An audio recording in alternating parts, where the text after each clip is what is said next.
Oh, hello guys. It is Tuesday. It is hobby news time. We've got some fun stories to talk about today. Stick around.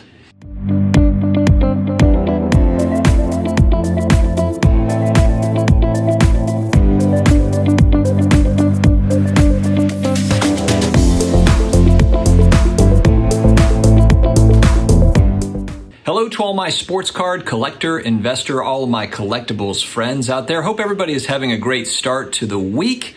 I'm still a little bit off because of that last second Falcons victory over the Saints on Sunday. It was a weird game where we were down by a lot and then we came roaring back and then ended up losing at the end. And I'm still not quite right from it. I'm joking, sort of. I really kind of let the emotions hang out. It affects me. So hopefully we can bounce back this week and get back to winning. All right, guys, if you are new here, please hit that subscribe button. If you like what you hear, the like button, a little tappity tap on the notification bell so you're notified of every video that we bring out. We bring out 5, 6, sometimes 7 videos a week, all about sports cards, kind of a little bit of a finance twist to all of it, and collectible stuff. It's all fun, so join us. All right, I came across kind of a funny news article just by accident, actually. It was more of like a gossip, like a Hollywood gossip celebrity thing, which to me, honestly, I didn't care about what it was actually about. There was one little snippet in there that I did care about that applies to us, and it was about Chris Pratt. And Chris Pratt was in the news for, it was some sort of a thing where he was complimenting his wife, but Anna Faris is his ex-wife, and there was kind of people in an uproar about not talking about his son that he has with Anna Faris, something to that degree. Chris Pratt, who knows? I don't know if he meant to do that, didn't mean to do that. I'm going to guess that I'm going to give him the benefit of the doubt because he's Chris Pratt, Guardians of the Galaxy. I think he's hilarious. But anyway, I don't think he meant to leave his son out of it. But regardless, irrelevant to what I saw that really kind of caught my attention. And I thought it was kind of newsworthy. He's talking about his wife in this article, and he says, and I quote, "My greatest treasure next to my Ken Griffey Jr. rookie card, which if you know me, you know is saying a lot."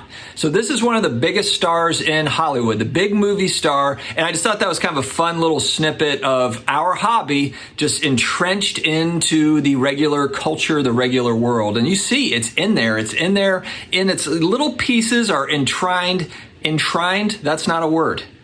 Enfrenched, that's not a word either. Anyway, I thought that was kind of funny. Check out that article. But again, the article was about other stuff. I just caught that part and was like, I got to share this. Josh Luber wrote an absolute novel longer than Homer's Odyssey. It is called Trading Cards Are Cool Again, and I believe the website is tradingcardsarecoolagain.com. And for those that don't know Josh Luber, this is the guy that is essentially going to be taking over the reins of the sports card world. Not all the way, but he's going to be running Fanatics. He's going to be the guy that's kind of doing his thing at Fanatics, who in a few years should really kind of hold all of the licenses, all the major licenses for sports cards. And there's all sorts of speculation on where's it going to go and this and that and whatever. I'm going to be honest, I did not get through the 53 pages, I believe it was. I kind of skimmed through a lot of different parts.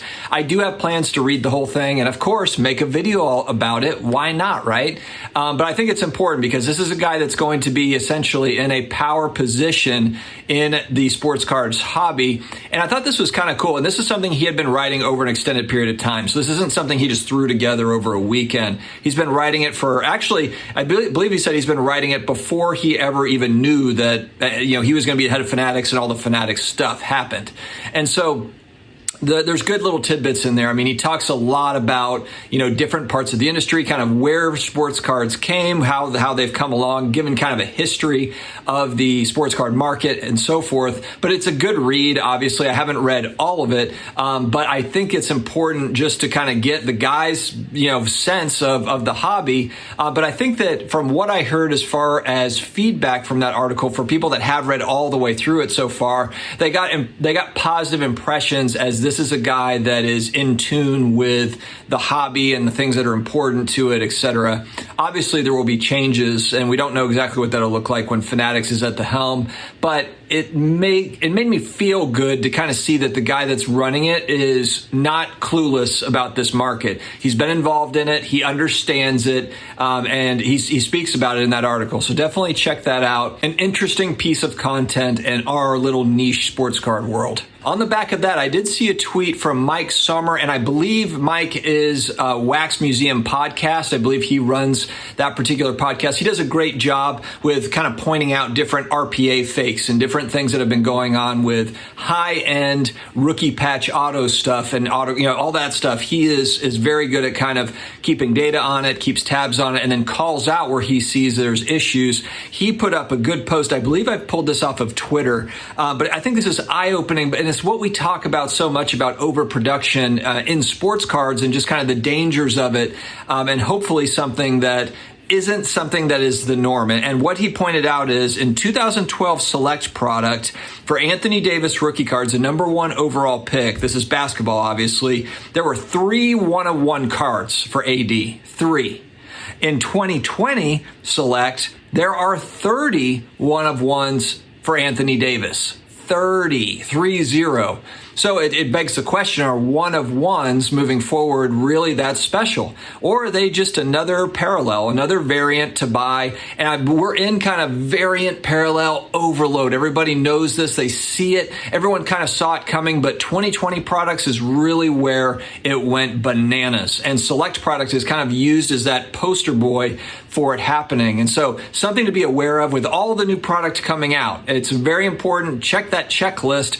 What's numbered, before buying a box of anything, before even buying singles of anything that's coming out, try to get a hold of, Cardboard Connection, see what the checklist looks like. What are the inserts? How rare are they? Looking through all that stuff to figure out kind of where to put resources, because I think it's going to be tricky moving forward for these new products. So we'll just have to kind of see how that plays out. So good tweet there by Mike Sommer, just kind of bringing attention to it. And it was something that Josh Luber had talked about in his expose, in his essay that he wrote about trading cards. Adam Lefkoe, the NBA on TNT host, he's hanging out with Charles Barkley and Shaq, a big guy kind of in the NBA journalism world, Adam Lefkoe, and I really enjoy his work. I think he's funny. He does a good job kind of with his hosting and his banter back and forth with those guys, and he has joined Alt.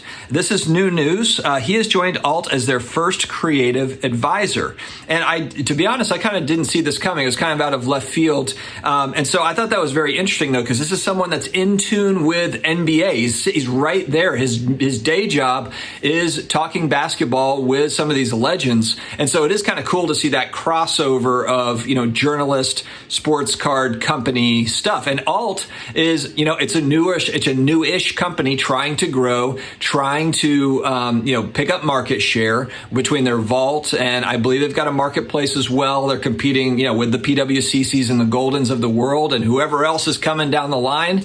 And so this is kind of an interesting move. I like to kind of track these hires and figure out, just pay attention to the pieces moving on the board. I think that's interesting. But again, Adam Lefkoe, very entertaining guy. I'll be interested to see kind of what he brings as their creative director or one of their creative advisors. I shouldn't say director, creative advisors. I assume maybe as a consultant of some sort, bringing what can he bring to Alt to maybe separate them from others, etc. So that'll be interesting to watch. Sports Collectors Daily, of course, a great site for news articles and so forth. There was one that caught my eye, and I thought that there are some really cool memorabilia items in this, and it was Scott Williams played for the Bulls, and then actually he's the only player, according to the article, that has shared locker rooms with Michael Jordan and LeBron James as a rookie. So I thought that was kind of neat. So Scott Williams is coming out with a lot of his older sports memorabilia stuff, and he's auctioning it off. A lot of it is going to go through Heritage, it looks like, but he's got a few cool items. He's actually going to auction off his 1991 championship ring. And so this is important because 91 was that first year that MJ and the Bulls finally broke through, beat the Pistons, and won an NBA championship. And so he is auctioning off that ring. There's a cool picture of it, and it's got, I think, 30 diamonds, 32 diamonds. It's funny because all the rings now make that one look like a small ring, but it's a cool one because of the historical significance to it. It's MJ's first title. And so he's auctioning off that. But I think the most cool piece that is going to go is he's auctioning off basketballs 91, 92, 93, because he was with the team for all 3 titles, I believe. Yeah, he was, because he's keeping the 92 and 93 championship rings. He just said he doesn't wear the 1991 championship ring, so he's going to get rid of it. But the 91 ball, it's a team ball that's signed by all the players and all the coaches, including Phil Jackson, Tex Winter, the guys that started that triangle offense and built up that organization. I think that's really neat. From the first year that they won, the MJ won the title with the Bulls, I just think that has some serious historical relevance. I don't have the cash to get in on that bidding, but I just thought that was a really cool piece and wanted to share it with you all. So, guys, I hope that you have an amazing rest of your week. Keep on trucking, stay positive. There's always a silver lining just about with everything I've found. And so make sure to just stay together, stick together and stay positive, stay healthy, stay awesome. And I will talk to you again later.